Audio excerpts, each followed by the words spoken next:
ఇంతకు ముందే చికెన్ పచ్చడి పెట్టాను కదా, దానిలో అయితే కొంచెం వేడి రైస్ అయితే వేసుకొని కలుపుకొని అయితే తిని చూపుతాను ఎలా ఉందో.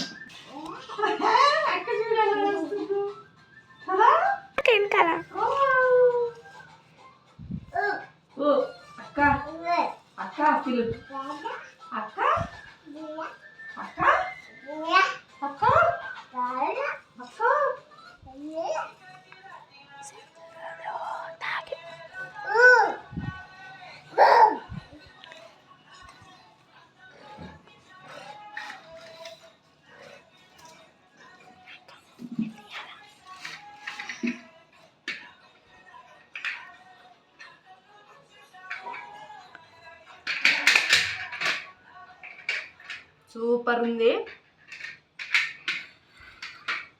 వేసుకొని తినబుద్ధి అవుతుంది.